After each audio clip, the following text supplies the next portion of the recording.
آج کی یہ محفل عقائد و اعمال کی اصلاح کے حوالے سے میر گنج کی سرزمین پر انعقاد پذیر ہے، لیکن کچھ قانونی دشواریوں کی وجہ سے جس مقام پر جلسے کا اعلان ہوا تھا وہاں کی بجائے یہاں پر پروگرام کو منتقل کرنا پڑا، جس کی وجہ سے کافی تاخیر ہوئی اور آپ لوگوں کو بھی دقت ہوئی ہوگی، جس کے لیے ہم آپ سے معذرت چاہتے ہیں اور دعا کرتے ہیں کہ اللہ آپ سب کو اس کا بہتر صلہ عطا فرمائے۔ آمین۔ حضرت مولانا ندیم صاحب اور ان کے تمام رفقا اور ان کی پوری ٹیم کو مبارکباد کہ جلسہ اپنی جگہ سے ہٹنے کے باوجود بھی ناکام نہیں بلکہ 100% سے زیادہ کامیاب ہے۔ اللہ تعالیٰ آپ کی ہم سب کی حاضری کو قبول فرمائے۔ آپ دیکھ رہے ہیں حالات کا تقاضا کیا ہے، اس لیے بہت دیر تک آپ سے کوئی گفتگو کرنے کی بجائے، کیونکہ آپ بہت دور دور سے تشریف لائے ہیں، تھوڑی دیر صرف ایسی کوئی بات جو آپ کے لیے بھی اور میرے لیے بھی نجات کا ذریعہ ثابت ہو، آپ توجہ سے سن لیں۔ تھوڑی سی گفتگو آپ کے ساتھ انشاءاللہ تبارک و تعالیٰ ہوگی۔ میرے عزیزوں، میرے جوانوں، اللہ آپ سب کو سلامت رکھے، باکرامت رکھے۔ جوان کسی قوم کا سرمایہ ہے اور بہت بڑا سرمایہ ہے۔ نوجوان جو ہے وہ قوموں کے عروج کا ذریعہ بھی ہوتا ہے اور نوجوان قوموں کے زوال کا سبب بھی ہوتا ہے۔ جس قوم کا جوان انتہائی نیک بنے، متقی بنے، پرہیزگار بنے، عبادت گزار بنے، تقوی شعار بنے، اللہ و رسول کے فرامین کا چاہے وہ پابند بنے، اس قوم کو ترقی پر جانے سے دنیا کی کوئی طاقت روک نہیں سکتی۔ اور جس قوم کا جوان گناہگار بنے، آوارہ بنے، عیاش بنے، بدکار بنے، راتوں کو ضائع کرنے والا بنے، غلط دوستوں کی صحبت میں وقت کو برباد کرنے والا بنے، پھر اس قوم کو عروج اور ترقی پر دنیا کی کوئی طاقت لے کر نہیں جا سکتی۔ اب فیصلہ آپ نے کرنا ہے۔ حالات جس چیز کا تقاضا کر رہے ہیں، دنیا بھر کے اندر حالات مسلم مخالف ہے، پوری دنیا کے اندر، کوئی ایک ملک کی بات نہیں، کوئی ایک علاقے کی بات نہیں، کوئی ایک شہر کی بات نہیں، ہم کسی کا نام نہیں لیتے، لیکن پوری دنیا کے اندر مسلمانوں کے خلاف ایک جو وہ باد سرسر چلی ہوئی ہے، ایک طوفان بدتمیزی ہے۔ ایسے حالات کے اندر ہم ان حالات سے اگر نپٹ سکتے ہیں تو صرف تقوی کی بنیاد پر، صرف پرہیزگاری کی بنیاد پر، صرف اللہ کی مدد کی بنیاد پر۔ آپ اور ہمیں نہیں پتا کہ تقوی میں کتنی طاقت ہے، اللہ کی خشیت میں کتنی طاقت ہے۔ گناہوں سے بچنے کے بعد اللہ کی مدد کی شان سے آسمان سے اترتی ہے۔ یاد رکھنا، آسمانوں سے مدد آوارہ لوگوں کے لیے نہیں اترا کرتی، آسمانوں سے مدد زناکاروں کے لیے نہیں اترا کرتی، آسمانوں سے مدد شرابیوں کے لیے نہیں اترا کرتی، آسمانوں سے مدد بے نمازیوں کے لیے نہیں اترا کرتی۔ آسمانوں سے اگر مدد اترتی ہے تو راتوں کو اللہ کے خوف سے رونے والوں کے لیے اترا کرتی ہے۔ آسمانوں سے اگر مدد اترا کرتی ہے تو حلال کھانے والوں کے لیے اترا کرتی ہے۔ آسمانوں سے اگر مدد اترا کرتی ہے تو گناہوں سے بچنے والوں کے لیے مدد اترا کرتی ہے۔ میرے پیارے آقا صلی اللہ علیہ وسلم کے دیوانوں، آپ کو میں بتانا یہ چاہتا ہوں کہ سب سے بڑی نعمت اللہ کی نعمتوں کے اندر اگر مکان کے اعتبار سے کوئی چیز ہے تو اسے جنت کہتے ہیں۔ جنت سب سے بڑی نعمت ہے۔ جنت کے لیے دعا خود مالک جنت مصطفیٰ جان رحمت صلی اللہ علیہ وسلم نے بھی تعلیم امت کے لیے کی۔ اللہ اکبر۔ انبیاء کرام نے بھی تعلیم امت کے لیے جنت کے لیے دعائیں کی اور جنت کے لیے دعا کرنے کا حکم بھی دیا۔ جنت کوئی چھوٹی موٹی چیز نہیں، جنت کوئی معمولی چیز نہیں۔ جنت وہ ہے جہاں اللہ کا دیدار ہوگا، جنت وہ ہے جہاں رسول اللہ کا دیدار ہوگا، جنت وہ ہے جہاں آپ جس ولی سے چاہو گے ان سے ملاقات ہوگی، جنت وہ ہے آپ جو چاہو گے وہ نعمت آپ کو ملے گی۔ لیکن آپ کو میں بتاؤں جنت کیسے ملتی ہے؟ اگر آپ یہ سوچتے ہیں کہ نیکی کرنے سے جنت ملتی ہے تو یہ بات صحیح نہیں۔ میں آج آپ کی غلط فہمی کو دور کرنا چاہتا ہوں۔ نیکی کرنے سے صرف جنت نہیں ملتی، اس لیے کہ اگر آپ نیکی کریں گے تو اللہ تبارک و تعالیٰ صرف نیکی پہ جنت نہیں دیتا، بلکہ نیکی پر تو اللہ ثواب عطا کرتا ہے۔ نیکی کرنے پر اللہ ثواب عطا کرتا ہے۔ پھر جنت کس چیز پہ دیتا ہے؟ اللہ جنت اگر دیتا ہے تو گناہ سے بچنے پر جنت دیتا ہے۔ اگر جنت گناہ سے بچنے پر اگر اللہ جنت دیتا ہے تو ہمیں کس چیز کی ضرورت ہے؟ گناہ سے بچنے کی ضرورت ہے، کیونکہ جو نیکی کرے گا وہ گناہ بھی کر سکتا ہے، لیکن جو گناہ سے بچے گا وہ صرف نیکی کرے گا۔ اس لیے اسلام میں گناہ سے بچنے کی بڑی اہمیت ہے۔ امام المتکلمین حضرت مولانا نقی علی خان رحمۃ اللہ علیہ، جو امام اہل سنت کے والد بزرگوار اور استاد ہیں، انہوں نے اپنی کتاب میں لکھا ایک حدیث پاک کہ اللہ کے رسول علیہ السلام نے فرمایا کہ لوگوں، اللہ رب العزت نے ایک جنت بنائی ہے جس کو جنت نعیم کہتے ہیں، اور یہ جنت نعیم بہت شان والی ہے۔ قرآن میں بھی جنت نعیم کا ذکر ہے۔ تو اللہ اکبر، جب جنت نعیم کی نعمتوں کا ذکر آقا نے فرمایا تو صحابہ کرام نے پوچھا یا رسول اللہ جنت نعیم کس کو ملے گی؟ تو میرے آقا ارشاد فرماتے ہیں کوئی عورت اللہ اکبر اس کا حسن کسی کو دعوت نظارہ دے، کسی عورت کا حسن انسان کو دعوت نظارہ دے اور اپنی طرف مائل کرے، اور انسان کی نظر اس عورت کی طرف اٹھے اور وہ یہ سوچ کر کہ اللہ مجھے دیکھ رہا ہے، اپنی نظر کو اس وقت جھکا لے۔ صرف یہ نظر کا جھکانا ایک گناہ سے بچنا ایسی نیکی ہے کہ اللہ بے حساب اس بندے کو جنت نعیم میں داخل فرمائے۔ صرف کسی کی طرف نظر اٹھانے کی بجائے نظر جھکا لے، یہ سوچ کر کہ اللہ دیکھ رہا ہے، بے حساب جنت نعیم اس کو عطا کی جائے گی۔ اللہ اکبر۔ آئیے گناہ سے بچنے کی برکت کیا ہے اس کا آپ اندازہ کر لیں۔ سیدنا فاروق اعظم رضی اللہ تعالیٰ عنہ کا دور خلافت ہے۔ آج بہت حد تک کہ ہمارے نوجوان نماز بھی پڑھ رہے ہیں، ماشاءاللہ داڑیاں رکھنے کا جذبہ بھی ہو رہا ہے، بہت مبارکباد کی مستحق ہے۔ اسلام پر مر مٹنے کا جذبہ، جلسوں میں شریک ہونے کا، بھئی اگر اسلام سے محبت نہ ہوتی تو آدھی رات کے بعد اتنی مشکل میں لوگ یہاں کیوں بیٹھتے گرمی میں؟ محبت ہے تبھی تو، جذبہ ہے تبھی تو۔ لیکن ایک چیز ہے، نیکی کا جذبہ ہمارے اندر پیدا ہو رہا ہے، نماز بھی پڑھ رہے ہیں، وظیفے بھی پڑھ رہے ہیں، ٹوپی بھی پہن رہے ہیں، کرتا پاجامہ بھی پہن رہے ہیں، بہت ساری نیکی کر رہے ہیں، لیکن ہمیں گناہ سے جتنا بچنا چاہیے ہم اتنا گناہ سے نہیں بچ پا رہے۔ جیسے نماز پڑھتے ہیں، پھر نماز پڑھنے کے ساتھ ساتھ عورتوں پر بد نظری بھی کر لیتے ہیں، تو یہ ایک ایسی غلط بات ہے جو ہماری نماز کی برکتوں کو ہم تک پہنچنے نہیں دیتی۔ ورنہ ایک سجدہ، صرف ایک سجدہ جنتی بن جانے کے لیے کافی ہے۔ جنت میں جانے کے لیے بہت عمل کی ضرورت نہیں ہے۔ اگر آدمی گناہ سے بچ کر ایک ہی سجدہ کرے تو ایک ہی سجدہ جنت میں جانے کے لیے، بھئی جس سجدے سے اللہ مل جاتا ہے، قرآن شریف کی آیت ہے کہ سجدہ کرو اور اللہ سے قریب ہو جاؤ۔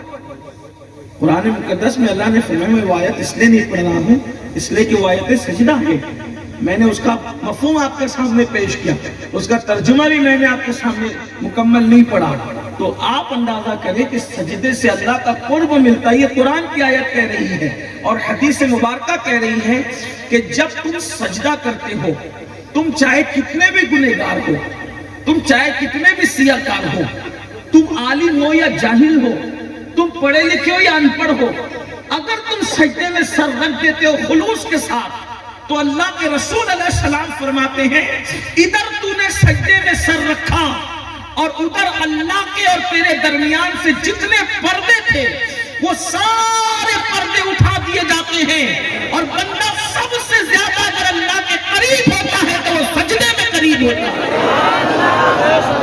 اب سجدے سے جب اللہ مل سکتا ہے، آپ نے سر جھکایا خلوص کے ساتھ اور آپ کو اللہ مل گیا، آپ کو خدا مل گیا، تو جس سجدے سے خدا مل سکتا ہے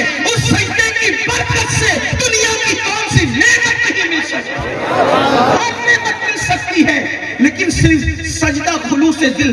یہاں نہ عالم کی قید ہے، نہ جاہل کی قید ہے، نہ پڑھے لکھے کی قید ہے، نہ ان پڑھ کی قید ہے، نہ نیک کی قید ہے، نہ بد کی قید ہے.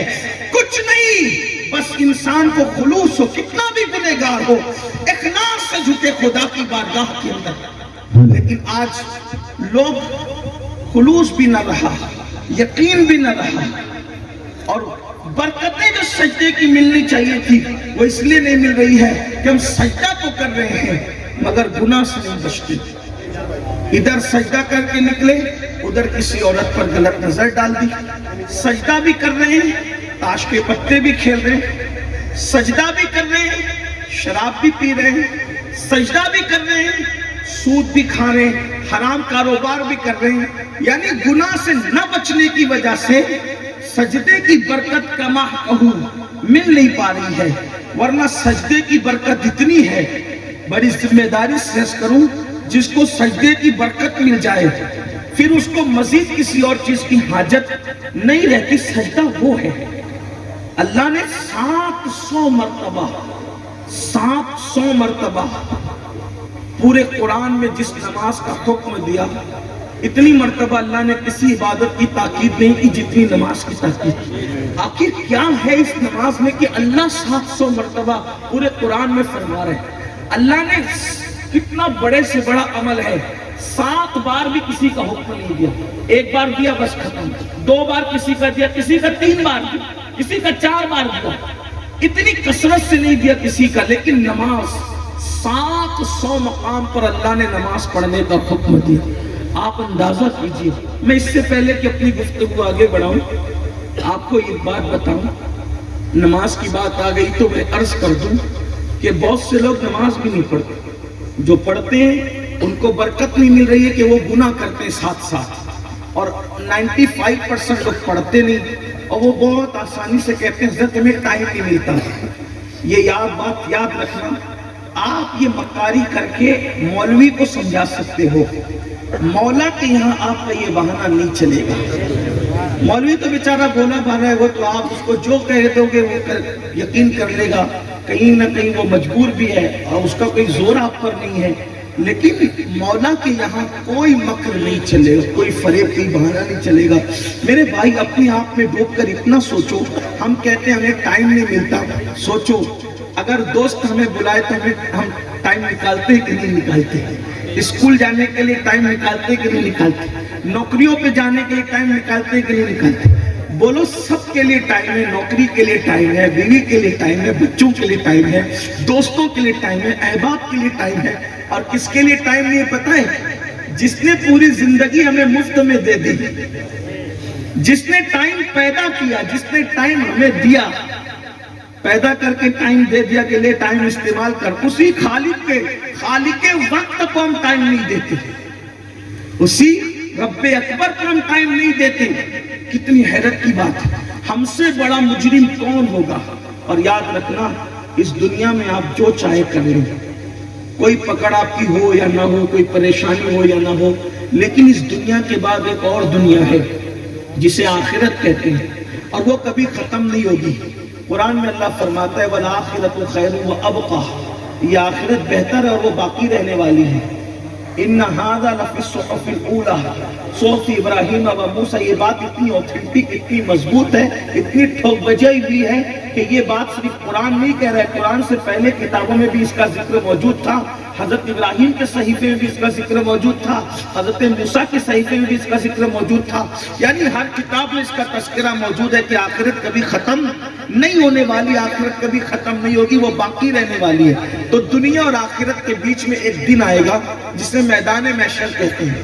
اس میں اپنا حساب ہوگا، آپ کا ہمارا سب کا. اللہ جس کا چاہے گا حساب لے گا، اور جو اس میں کامیاب ہوگا. یہاں دل کے کان سے سننا، بات بہت طویل نہیں کرتا، اس ایک بات کے بعد دوسری بات کر کے بات ختم کرتا ہوں. لیکن دھیان سے سننا کہ اللہ اکبر، وہ حساب ہوگا قیامت کے دن. اور اس قیامت کے دن جو اس امتحان میں کامیاب ہوگا بس وہی جنت میں جائے گا. اور اگر اس امتحان میں وہ کامیاب نہیں ہوا تو وہ جنت میں نہیں جا سکتا، اگرچہ وہ نبی کا بیٹا ہو. یہ دھیان سے سننا آپ. یہ جو ہمارے دماغ کے اندر ایک کیڑا ڈال دیا گیا ہے نا کہ ہم کچھ بھی کریں گے تو ہم جنت ہی میں جائیں گے. یہ یہودیوں کی سوچ ہے. یہ یہودی کہتے تھے کہ ہم اللہ کے بیٹے ہیں اور اللہ کے محبوب ہیں, ہم کچھ بھی کریں گے جنت میں جائیں گے. یہ یہودیوں کی فکر ہے کہ کچھ بھی کریں گے جنت میں جائیں گے. ہم اہل سنت ہیں اور اہل سنت کے اسٹیج سے ذمہ داری سے عرض کر رہا ہوں کہ اللہ کے امتحان میں جو کامیاب ہوگا صرف وہ جنت میں جائے گا. اور اگر ناکام ہونے والا نبی کا سگا بیٹا بھی ہے تو اللہ اس کو بھی جنت نہیں دے گا, اس کو بھی جہنم میں ڈالے گا. اگر امتحان میں ناکام ہونے والا نبی کا سگا چچا ہے اللہ اس کو بھی جہنم میں ڈالے گا. اگر امتحان میں ناکام ہونے والی نبی کی بیوی ہے تو اللہ اس کو بھی جہنم میں ڈالے گا. آپ اس کی تفصیل سمجھتے ہیں. نوح علیہ السلام کا بیٹا اللہ کے امتحان میں ناکام ہوگا اور وہ جہنم میں ڈالا جائے گا. ابراہیم علیہ السلام کا سگا چچا آزر اللہ کے امتحان میں ناکام ہوگا اور وہ بچوں کی شکل میں جہنم میں ڈالا جائے گا. اسی طریقے سے لوط علیہ السلام کی بیوی اللہ کے امتحان میں ناکام ہوگی اور وہ جہنم میں ڈالی جائے گی. اب تھوڑی دیر کے لیے سوچو میر گنج والوں کہ جب نبی کی بیوی خدا کے امتحان میں ناکام ہو جائے, نبی کا سگا چچا خدا کے امتحان میں ناکام ہو جائے, نبی کا سگا بیٹا خدا کے امتحان میں ناکام ہو جائے, جب وہ لوگ جہنم میں جائیں گے تو ہمارا باپ کیا کوئی نبی ہے؟ معاذ اللہ. بتاؤ تو صحیح ہم کس کی اولاد ہے؟ ہم کون ہیں؟ اللہ اکبر. ہمارے ماں باپ کی حیثیت کیا ہے؟ ان کا مقام اور مرتبہ کیا ہے؟ جب نبی کا بیٹا ناکام ہو کر کے جہنم میں جا سکتا ہے تو ہمارا انجام کیا ہوگا؟ اس لیے عمل کرو, عمل عقیدے کی درستگی کے ساتھ عمل کرو ورنہ وہاں پچھتاؤ گے. یہاں بڑی بڑی باتیں کر لو لیکن وہاں پچھتانے سے کچھ کام آنے والا نہیں, پچھتانے سے کچھ ہاتھ آنے والا نہیں. وہاں کی رسوائی بڑی بدترین رسوائی ہوگی. اس لیے سدھرنا ہے تو یہاں سدھر لو, سنورنا ہے تو یہاں سنور لو. اللہ نے توبہ کا وقت دیا ہے, ابھی توبہ کر لو. اپنے آپ کو بدلنا ہے تو ابھی بدل لو ورنہ موت کب آئے گی اس کا کسی کو کوئی بھروسہ نہیں ہے. کوئی وقت متعین ہے, ہمیں بتایا نہیں گیا ہے. اس کے وقت کا تعین اللہ کے یہاں ہے, ہمیں کچھ نہیں بتایا گیا ہے. پتہ نہیں کون کب مرے گا, کل مرے گا, پرسوں مرے گا, ابھی مرے گا. میں نہیں کہہ سکتا کہ میں نے خطبہ شروع کیا, تقریر شروع کیا, میں ختم بھی کر سکوں گا کہ نہیں. آپ یہاں بیٹھے آپ اٹھ بھی سکیں گے کہ نہیں. اللہ اکبر. میرے آقا صلی اللہ علیہ وسلم کے دیوانوں, اس لیے ہوش کے ناخن لو. اللہ نے پہلی اور آخری مرتبہ دنیا میں بھیجا ہے. یہاں پر یہ بات نہ کرو کہ ٹائم نہیں ملتا, ٹائم نہیں ملتا. ٹائم سب ٹائم ملتا ہے جب دوستوں کے لیے ٹائم ملتا ہے. اور یہ دوست جن کے لیے تم کئی کئی گھنٹے بیٹھتے ہو, میرے عزیز میرے بھائی, ان میں سے بے شمار ایسے تمہارے دوست ہیں جب تم اٹھ کر جاتے ہو تو وہ تمہاری برائیاں کرتے ہیں, جب تمہیں خوشی ملتی ہے تو تم سے حسد کرتے ہیں. بولو, حسد کرنے والوں کے ساتھ 4-4 گھنٹے بیٹھتے ہو, دشمنی کرنے والے اور غیبت کرنے والوں کے ساتھ 4-4 گھنٹے بیٹھتے ہو. اللہ اکبر. جو تمہارے جنازے میں بھی شریک نہیں ہوں گے ان کے لیے پوری پوری زندگی لگا دی ہے. اور وہ اللہ جس نے ماں کے پیٹ میں تمہیں روزی دی ہے, جس نے ماں کے پیٹ میں ہمیں کھلایا ہے, پیدا ہونے سے پہلے ماں کے سینے میں ہمارے لیے غذا پیدا کی ہے, پیدا ہونے سے پہلے ماں کے سینے میں ہمارے لیے محبت پیدا کی ہے. تھوڑی دیر غور کرنا میرے جوانوں, اگر اللہ ماں کے سینے میں غذا پیدا نہ کرتا ہم کیا کھاتے؟ ارے غذا پیدا کرتا. اگر ماں کے دل میں ممتا پیدا نہ کرتا تو کیا ہماری ماں ہمیں پیدا ہونے کے بعد کسی قبرستان میں پھینک کر بھاگ نہ جاتی, کسی کچرے کی کنڈی میں پھینک کر بھاگ نہ جاتی, کسی کنویں کے کنارے پہ رکھ کے بھاگ نہ جاتی, کتوں کے حوالے نہ کر دیتی؟ بولو ہوتا کہ نہیں ہوتا؟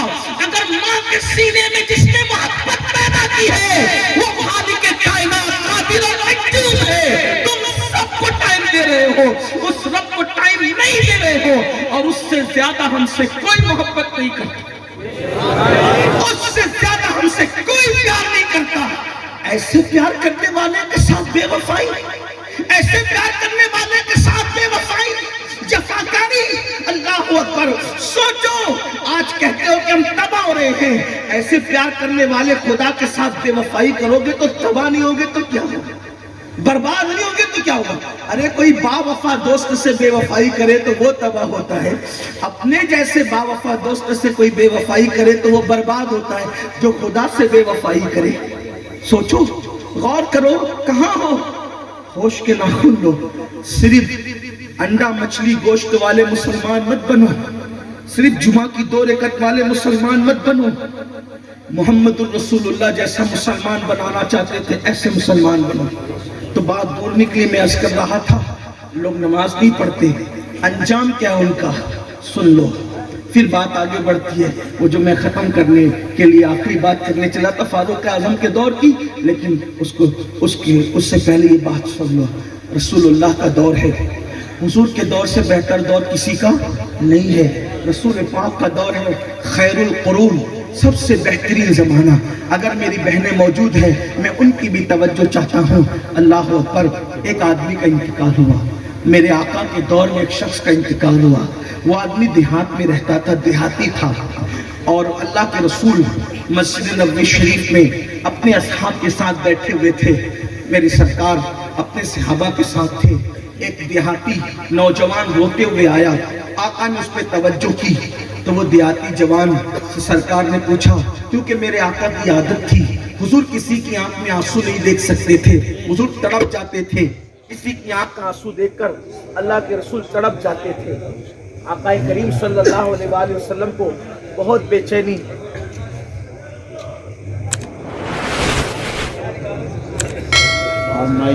بند ہوگا، سسٹم بند ہوگا، میری آواز آپ تک اگر پہنچ رہی تو میں بات پوری کر لوں۔ پہنچ رہی ہے؟ کہاں تک پہنچ رہی ہے آواز؟ پہنچ رہی؟ ٹھیک ہے۔ اللہ کے رسول علیہ الصلوۃ والتسلیم کسی کی آنکھ میں آنسو نہیں دیکھ سکتے تھے، تو اللہ کے حبیب علیہ السلام نے اس جوان سے پوچھا، اے جوان تو کیوں رو رہا ہے، تیری آنکھ میں آنسو کیوں ہے؟ تو اس نے عرض کیا، یا رسول اللہ صلی اللہ علیہ وآلہ وسلم، آج میرے باپ کا انتقال ہو گیا، میرا باپ مر گیا، اور آقا پورے دیہات میں نہ کوئی اس کو غسل دینے والا ہے، نہ اس کو کفن پہنانے والا ہے، یا رسول اللہ میں آپ کی بارگاہ میں آیا ہوں کہ میرے باپ کو کوئی غسل دینے والا اور کفن پہنانے والا نہیں ہے۔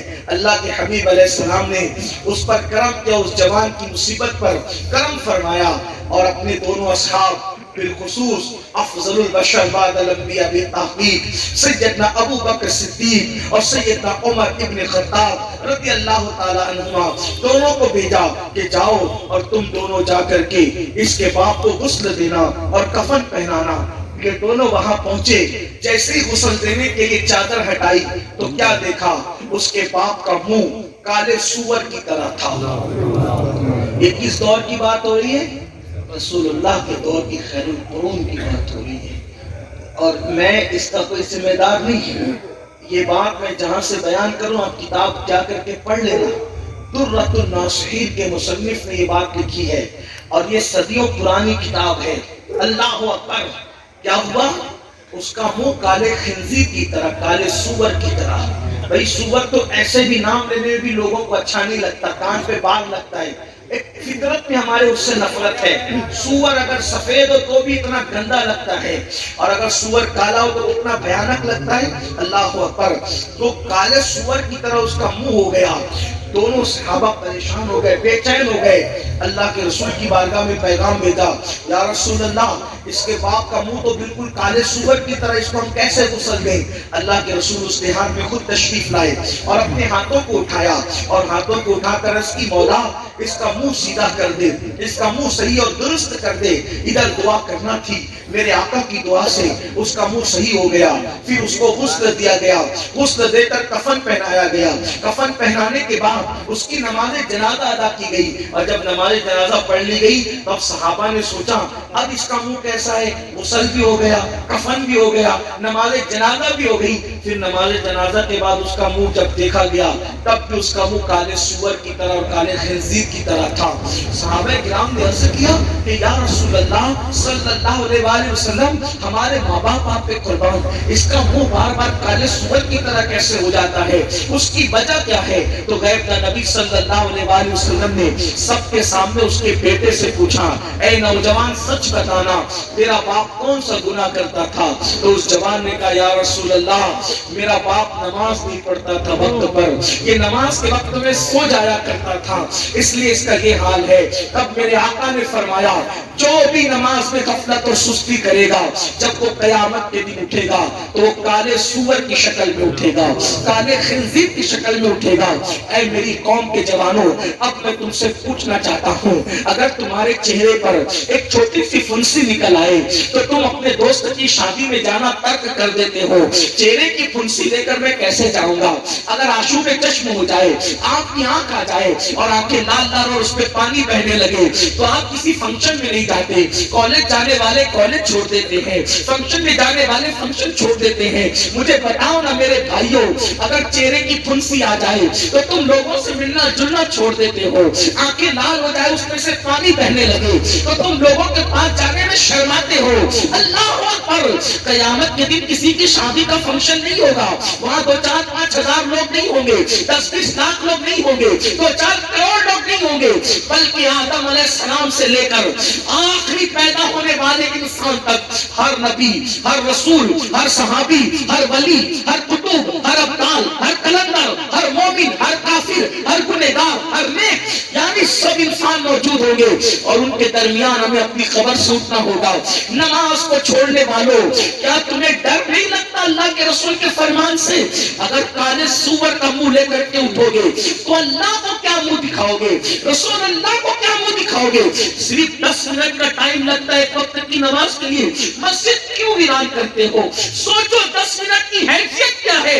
ارے انسان چائے پینے جاتا ہے, بیٹھتا ہے تو 10 منٹ سے زیادہ وقت لگ جاتا ہے. میرے بھائیوں, میری قوم کے جوانوں, اپنے آپ کی آخرت کو برباد مت کرو, مت تباہ کرو اپنی آخرت کو, مت برباد کرو اپنی آخرت کو. میرے اللہ نے توبہ کا دروازہ کھول رکھا ہے, سچے دل سے آج توبہ کر لو اور یہاں سے اٹھنے سے پہلے عہد کرو کہ ہم جلسے میں آئے تھے, اگر عشاء پڑھ کر نہیں آئے تھے, ہم پہلے جا کر کے گھر پہ عشاء پڑھیں گے اور آج ہی سے فجر پڑھیں گے. کل سے نماز شروع کرنے کی بات نہیں, آج سے ابھی سے شروع کریں گے. اگر کالا سور بننے سے بچنا ہے, اگر کالا خنزیر بننے سے بچنا ہے, نماز پڑھنا ہوگا. ورنہ یہ بات میں نہیں کہہ رہا, یہ بات تمہارے میرے نبی نے کہا, اور میرے نبی سچے, خدا کی قسم میرے نبی ایسے سچے جن کی سچائی کی گواہی ان کے دشمنوں نے بھی دی ہے, جن کے دشمنوں نے ان کو سچا کہا. آپ کو ڈر نہیں لگتا؟ آپ کیوں ایسا کرتے ہو میرے بھائیوں؟ آؤ اپنے دین کے قریب آؤ. اور جو آخری بات بس کر رہا تھا وہ یہ کہ جو نماز پڑھتے ہیں ان کو نماز کی برکت کیوں نہیں ملتی؟ کہ وہ گناہ نہیں چھوڑتے. اگر وہ گناہ چھوڑ دیں تو گناہ کی چھوڑنے کی برکت کیا ہے؟ فاروق اعظم کا دور خلافت ہے. یہیں سے بات شروع ہوئی تھی, وہی بات ختم کرتا ہوں. آج ذہن میں بہت سی باتیں آ رہی ہیں آپ کی محبتوں کو, آپ کا خلوص دیکھ کر. آپ اتنی گرمی میں بیٹھے, اتنی دیر سے بیٹھے, اتنی دیر تک بیٹھے, جلسہ دوسری جگہ سے دوسری جگہ آ گیا, پھر بھی آپ لوگ گھر نہیں گئے. کتنے محبت والے لوگ ہو. اللہ سے میں دعا کرتا ہوں اللہ تمہاری نسلوں کو آباد کرے, اللہ آپ سب کو خوش رکھے, اور اللہ ہماری نسلوں میں قیامت تک نبی پاک کے وفادار پیدا فرمائے, آل نبی اصحاب نبی کے وفادار پیدا فرمائے. ہاں تو آپ لوگوں کو دیکھ کر بہت سے خیالات آتے ہیں, بہت سا علم ذہن میں آتا ہے, لیکن وہ عرض نہیں کریں گے کیونکہ دیر ہوئی. انشاءاللہ تعالیٰ کل بھی شاید کہیں اسی بریلی شریف کے آس پاس پروگرام ہے, علی نگر کے پاس کوئی ہے, جہاں بھی ہے ٹھیک ہے. تو بہرحال فاروق اعظم کا دور ہے, ایک خوبصورت جوان تھا. دیکھو جوانی ہر اعتبار سے اللہ بوڑھوں کی نمازیں بھی قبول کرتا ہے, اور اللہ پاک جو لوگ بوڑھے ہو جاتے ہیں نا سفید داڑھی والے, اللہ تعالیٰ ان سے محبت کرتا ہے, ان سے پیار کرتا ہے, ان کی دعا کو رد کرنے میں حیا کرتا ہے. بہت فضیلت ہے بوڑھوں کی. بلکہ فاروق اعظم فرمایا کرتے تھے, فاروق اعظم سیدنا عمر ابن خطاب, کہ بوڑھے کا احترام کرنا گویا کہ اللہ کا احترام کرنے کی طرح ہے. بڑی فضیلت ہے بوڑھوں. لیکن اللہ کو جس کی عبادت زیادہ پسند ہے وہ جوان ہے. جوانوں کی عبادت اللہ کو بہت, جوانی بھی پسند اور جوانوں کی عبادت بھی. یعنی اللہ بوڑھوں پہ رحم کرتا ہے اور جوانوں سے محبت کرتا ہے. اب رحم اور محبت میں کیا فرق ہے بتاؤں آپ کو؟ توجہ آپ کی, ابھی آپ کو بات سمجھ آئے گی. دیکھو محبت اور رحم میں کیا فرق ہے؟ اللہ بوڑھوں پر رحم کرتا ہے اور جوانوں سے محبت کرتا ہے. کیا فرق ہے؟ دیکھو بلا تمثیل, صرف سمجھانے کے لیے, ملانے کے لیے. آپ کا بیٹا آیا, ابا